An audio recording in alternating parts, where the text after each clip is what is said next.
مردم باید هوشیار شوند که گروه کرکت افغانستان گروه تروریستی کرکت است. گروه نماینده افغانستان دیگه نیست که تیم کرکت نمایندگی از مردم ما نمیکنه، نمایندگی مرا نمیکنه. من یکی از افغانستان هستم.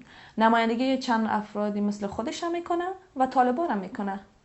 میلیون ها مردم از افغانستان مهاجر شدن در اروپا و در امریکا هستن به خاطر که طالب نپذیرفتن. شما چطور میتونین برین نشان بدین که امروی طالبان خوب هستین؟ طالب با تو خوب است. و به عنوان یک ورزشکار راشد خان برای خود دیگه قهرمان نیست. از اولم برای من قهرمان نبود.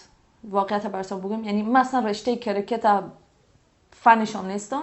گذشته از اینکه علاقمند کرکت هستین یا نیستین، ولی مهمترین مسئله دیدار اعضای کرکت افغانستان با طالبا است. دیدارشون دیدار جدید هم نیسته، یعنی همون وقتی هم که نو طالب آمدن یا نشان دادن سمتشان روی اصلیشان نشان دادن که کی هستن و میفهمین. یعنی وقتی که 2 سال پیش بفکرم یک مسابقه کردن رفتن افغانستان که طالب سرخم کردن گلا از سرشان ماندن، اما نشان داد که یا کی هستن در کدام سمت تاریخ ساشن، یا این مردمی هستن که حکومت باشه حکومتی هستن، امارات باشن اماراتی هستن، اسلامی باشه اسلامی هستن، در هر مثل چیزای بادی هستن. میفهمی هر کجا که مفادشان باشه میره و آل طالب مفادشان است. تنها حکومت هم است و خیلی چیزای مشترک هم از بینشان، ایدئولوژیشان مثل هم.